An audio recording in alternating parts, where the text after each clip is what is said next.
it's always kind of amazed me in film, like how rarely people actually make films. And so what do you think, like, is how do you get out of talking into, I'm going to make it? Well, you start early for one thing. Yeah. When I was in college and going to film classes and so forth, I noticed early on there was a lot of this. If you can see me visually, it's he's talking with his hand, flapping. Yeah, there was a lot of that, and not that much of this. And I decided early on I was there to make films, and so I was always trying to get another one made. Yeah, and that gave me just an attitude of be a doer, don't be just a talker about all of this. And most of the ones that were talking and were very critical, I found as students about other people's films and even big feature films. Oh, I saw that. It was so bad. And and they put down any film around them. And those are the same ones that never actually did it. Yeah. And you know why I think that it is, it's one of the things that's hard to do in film is, you start and there's all this enthusiasm, and then you start shooting and things get worse, and it becomes, Woody Allen had this famous saying that every morning he shows up on the set, and then up starts pulling all these trucks that start unloading his compromises. Yeah. And it's just downhill, click, click, click. Because you can imagine a lot of things that it's just not practical to get down a film. And what happens, I think, is people might start a film and they get into editing and realize, if I show this, people are going to know I'm not that good. I didn't really do that good. And editing, you have to confront your all mistakes. Yeah, because they all come together. And so there were a lot of projects that got started that I saw that never got finished. Yeah. Because if you finish it, you're saying to the world, here's me.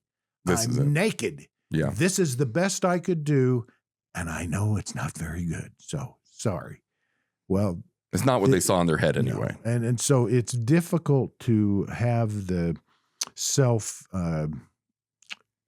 the gumption, the self-control that you make yourself finish actually a film and move on to the next one. Yeah, no, my view on it, and this is a sports metaphor, which is appropriate for your new movie, but it's like, I view it like you're a football player running down the field and you're being hit by guys or problems. But your job is to get to the end zone.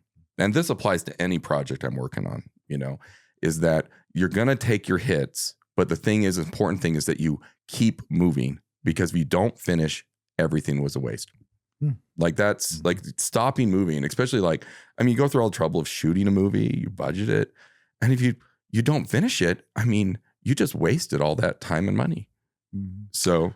Well, some people I've seen too have come back from that, but I think overall it's all just, you got to count it as experience and just do better the next time. And hopefully you can. If you're out raising money and taking people's money, you have a big flop, it's way harder the next time to do it again, because the money, people who have money are typically smart, especially about money.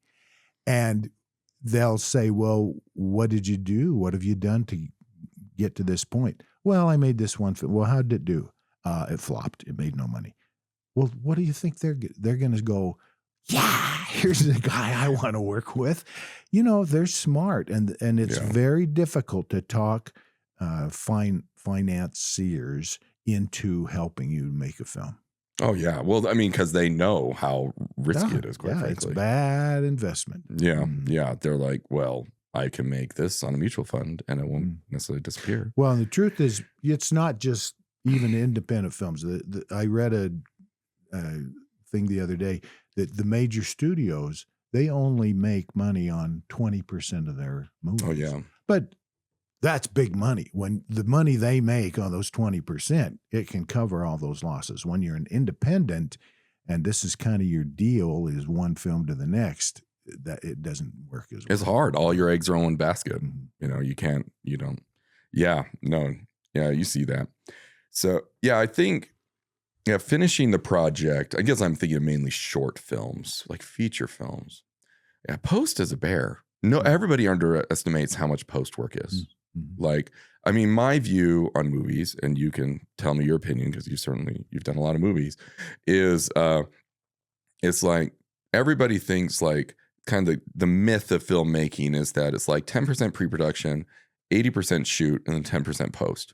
But the truth is, it's kind of like 60% pre, 20% shoot, and then another 60%. I know I just went over 100% in post. Like you got post, a calculator. I know I divided it up wrong, but it's like post is so big. Yeah. It's such, I mean, it depends on what movie you're doing in part, what type of movie, but it's huge and it's always the most underestimated. Mm-hmm.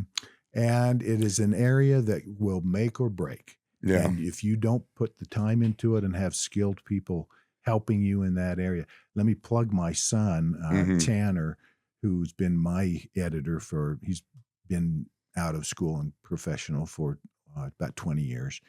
And he has become just essential to me. He's such a good editor. And here's a way I want to tell you that he exceeds that I don't think most people think about.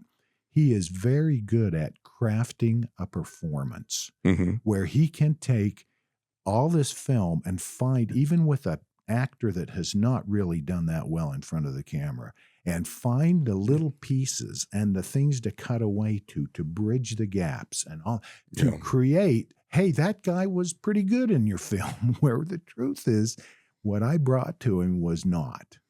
Oh, great. So he edited this most recent film, the Alma Richards film. Mm-hmm. That's good. Yeah, no, to me, like I learned so much about editing by editing a feature-length documentary.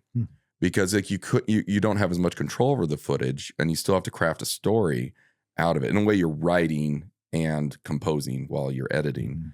And to me, that's a cheaper way to learn how to edit. But yeah, no, editing is huge. You want a good editor. But it's so funny to me, like directors of photography, screenwriters, and editors are never famous, but they're really the backbone of the whole medium.